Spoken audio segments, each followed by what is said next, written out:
E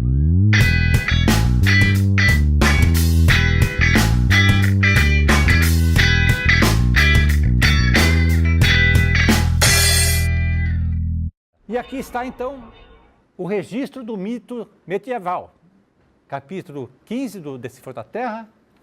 Este senhor, o arcebispo James Ussher, né, século XVI, né, ele calcula as gerações descritas na Bíblia, no livro sagrado, e chega à Idade da Terra, 5.520 anos. A influência religiosa era tão grande que ainda no princípio do século atual, muitos livros ingleses registravam isso como algo histórico e relevante, assim por diante. Nós sabemos que a influência da igreja é relevante. Hoje nós vemos a questão do criacionismo, né, e assim por diante. Nós vamos aqui raciocinar em termos científicos, né? Então eu quero trazer para vocês aqui que esse mito medieval tão potente, né, inibia a ousadia daqueles que pensavam diferente. E aqueles que se entusiasmaram pensando diferente, caput, né, foram dizimados, né, nas inquisições e assim por diante, né? Então, esse tipo de mito, né, de simbolismo, né, regido pela filosofia politeísta, isto é, os deuses, eles de alguma forma atuavam, controlavam, né, as leis do universo, a Terra, né? Eles eram um misto de homens e deuses, né? Qualquer tipo de fenômeno sobrenatural, incomum, era visto como um castigo dos deuses, né, para o homem comum, que não conseguia explicar aquela situação. Então esse era, vamos dizer assim, a atmosfera da Idade das Trevas. Apesar de todo esse contexto, começam a surgir visões antagônicas, ou algumas ousadas, algumas menos ousadas, e naturalmente os intelectuais todos eram clérigos, eram religiosos, como esse Nicolau Steno, estamos já no século XVII. Incrível, esse senhor, ele é tido como o pai da estratigrafia, que é a ciência que permitiu organizar os estratos rochosos, né? Apesar de religioso, ele percebe que a Terra tem memória, né? As rochas e os fósseis são os elos da história natural. Extremamente importante, profundo, né? Esse senhor, né, publica em 1699 um tratado de geologia com os princípios que regem a organização das sequências sedimentares. Muito simples, ele olhou uma paisagem e leu essa paisagem. A camadinha que está mais abaixo é a mais antiga, a camada mais acima é a mais jovem. A deposição de estratos. Ele percebeu essa organização natural das rochas. E por incrível que pareça, a lei de superposição dos estratos do Nicolau Steno, nós usamos até hoje. Eu, quando vou trabalhar no campo, né, ou meus colegas, a gente usa o mesmo princípio.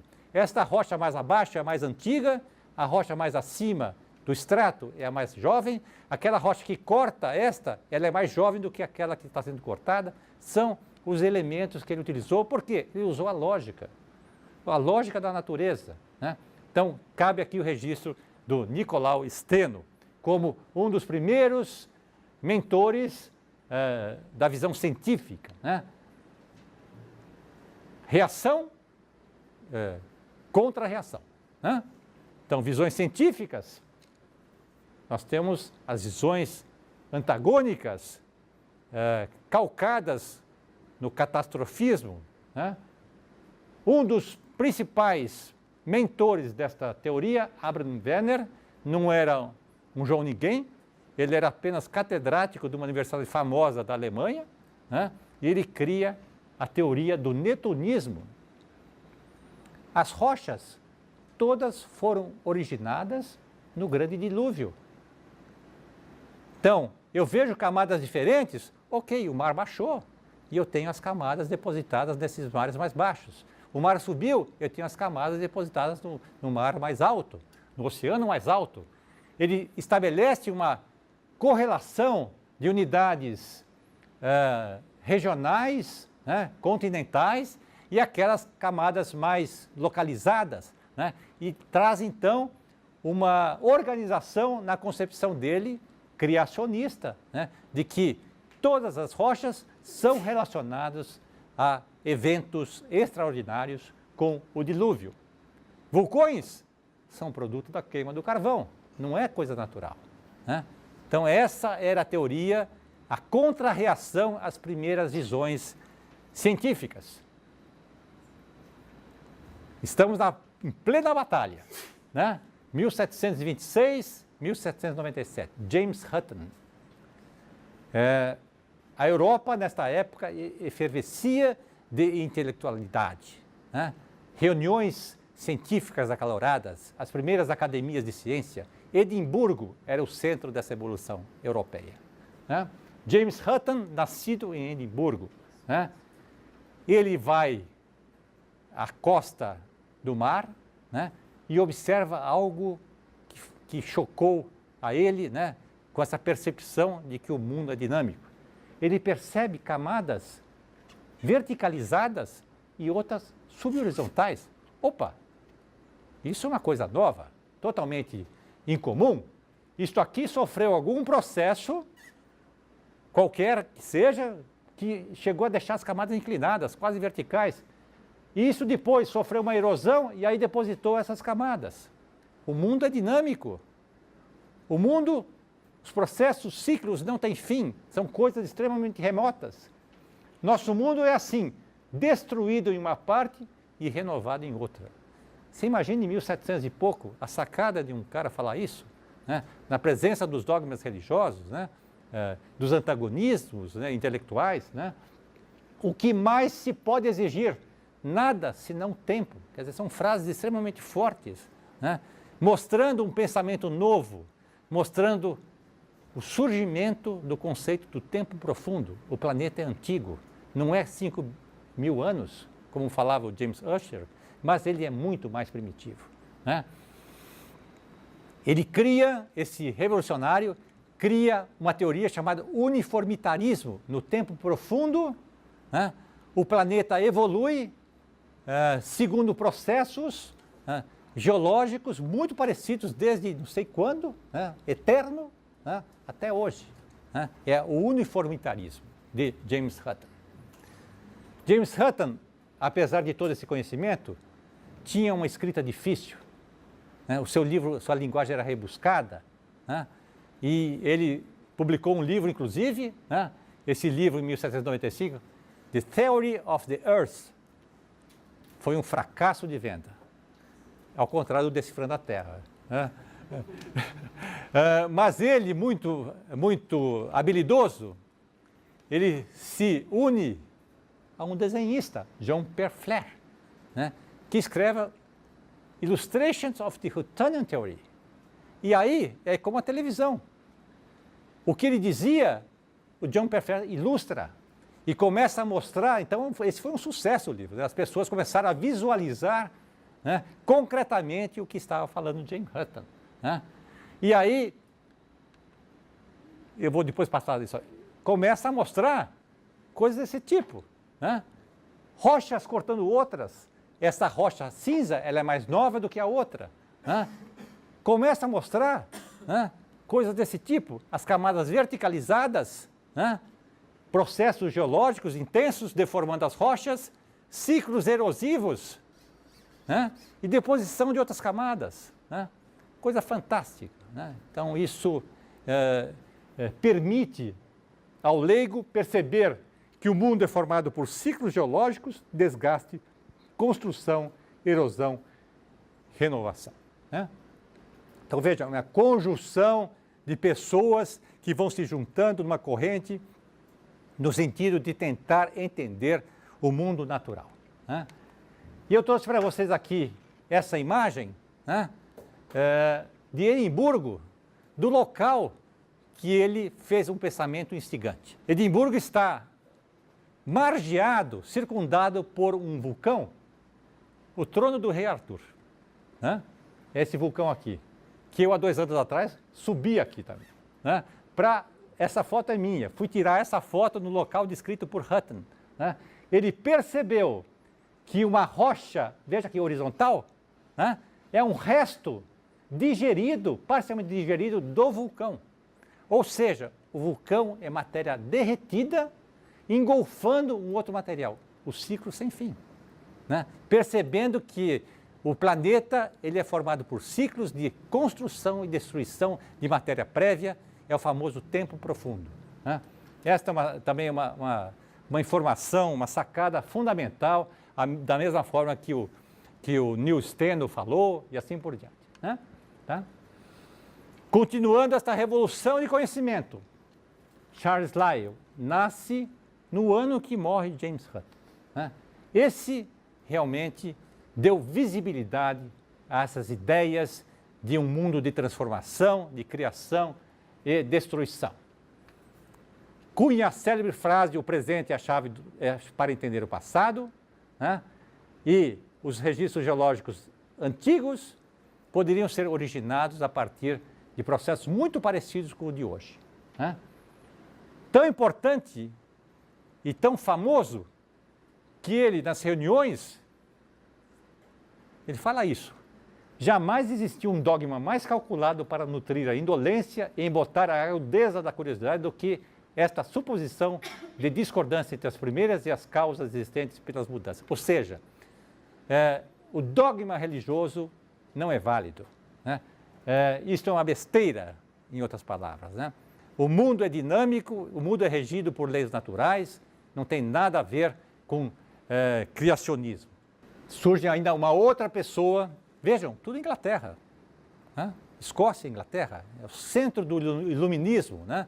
Europa, a pintura, né? a música e assim por diante.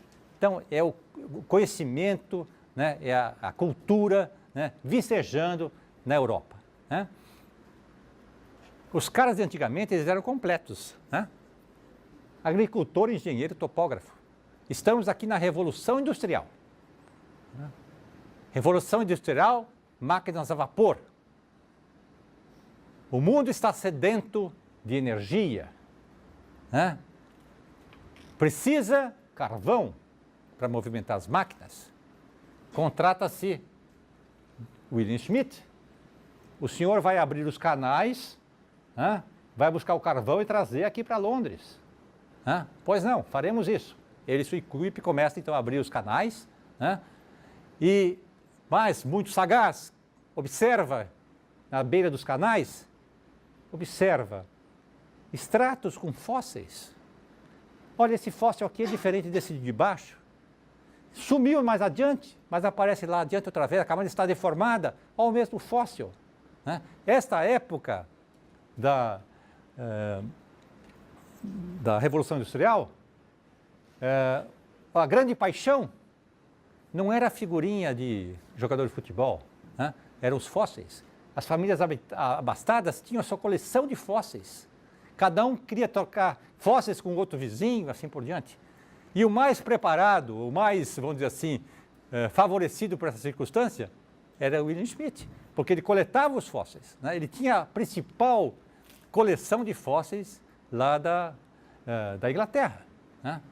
E essa coleção de fósseis não é só para ficar na escrivaninha, mas ele faz a montagem do quebra-cabeças.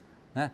Ele pega esses fósseis e tenta colocá-los espacialmente, né, para que ele possa entender, compreender aquelas camadas e o conteúdo de fósseis. Então, vem o famoso estalo. Né? Ele resolve criar um desenho espacial, né, representando essas camadas e os fósseis. Ele cria o primeiro mapa geológico que se tem notícia. A saga de William Schmidt foi contada num livro, né, de um autor inglês, né, e foi traduzido para o português, né, pela Oficina de Letras. Né. Quem tiver interesse, chama-se O Mapa que Mudou o Mundo. Né. A própria capa, você abre assim, é o mapa. É muito curioso. Um mapa desenhado à mão. Né.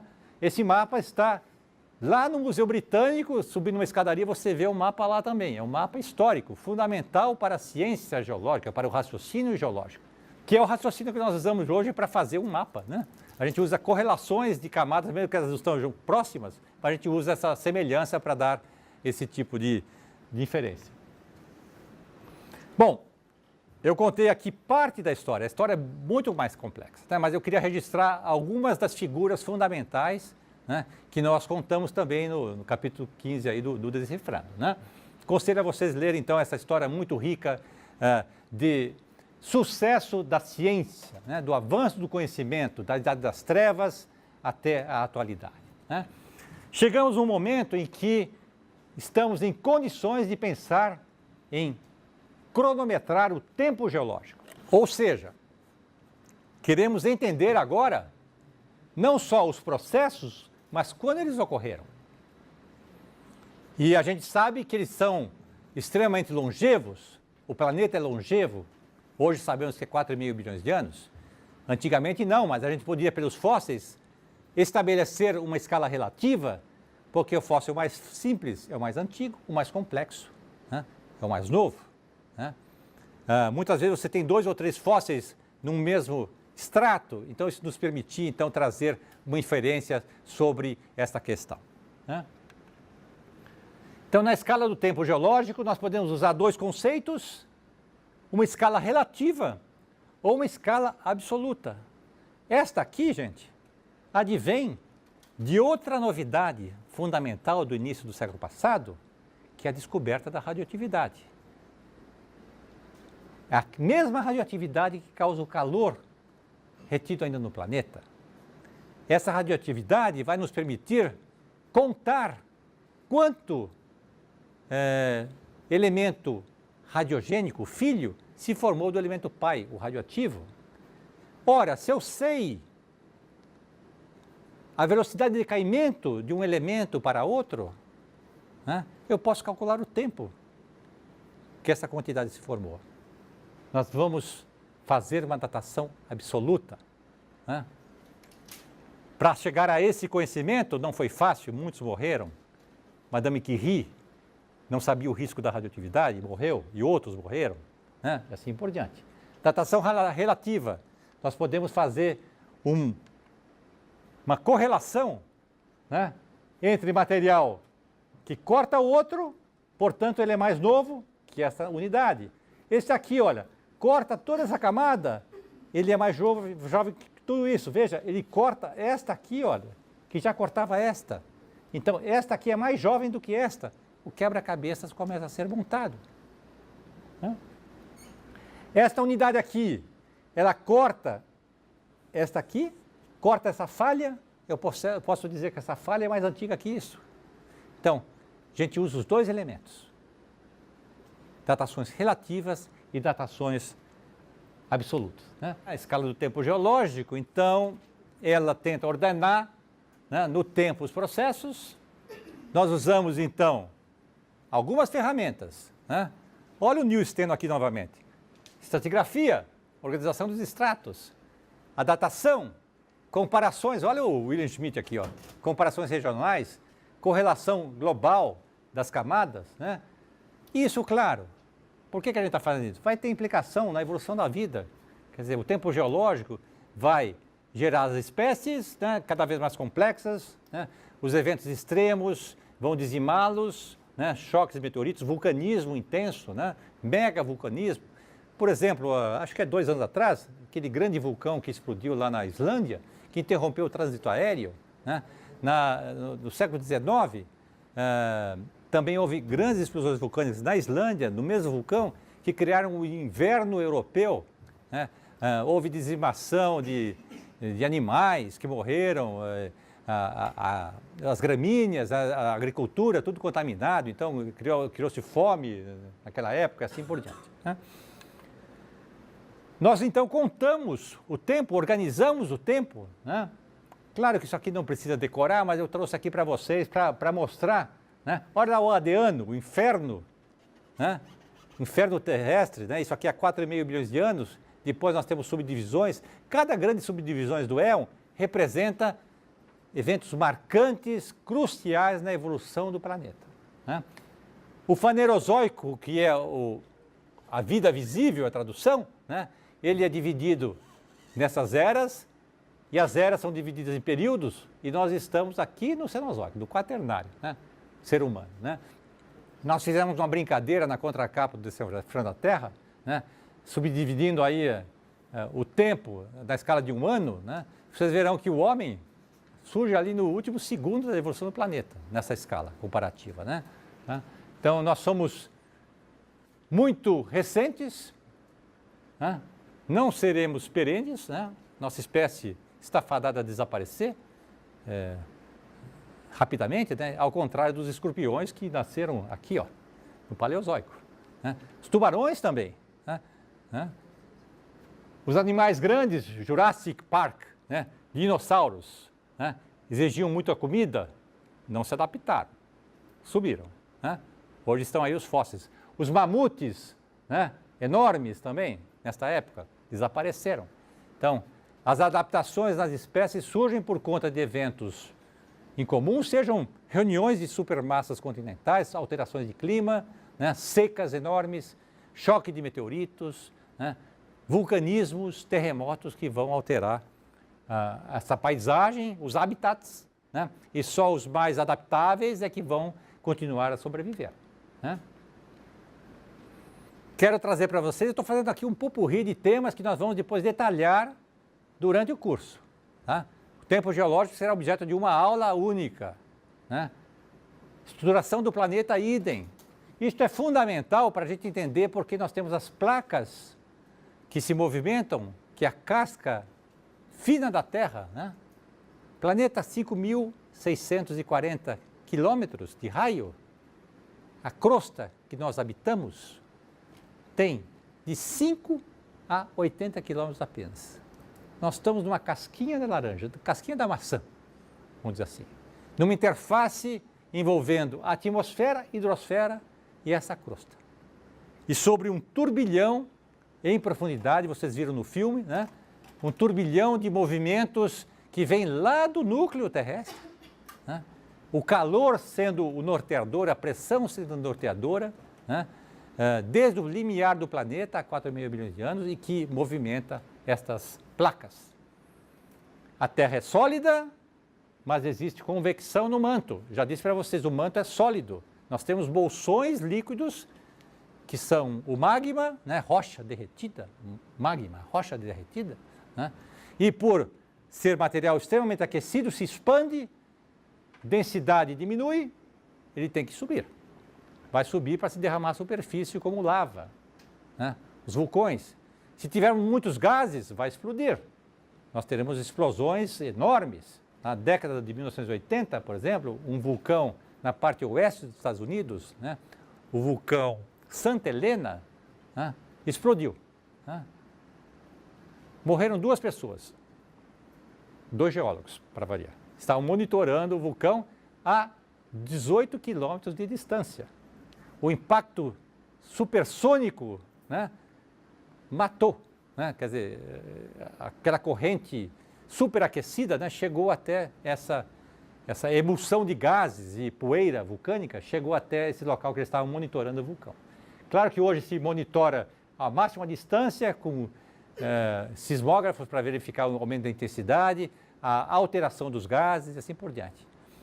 Este vulcão, que é dos pequenos, né, ele, ao explodir, ele jogou à superfície, explodiu a superfície, 5 quilômetros cúbicos de material. Imagina, 5 quilômetros cúbicos, né, de material chegou à atmosfera instantaneamente, os ventos levaram e tivemos partículas de cinzas até a costa leste dos Estados Unidos.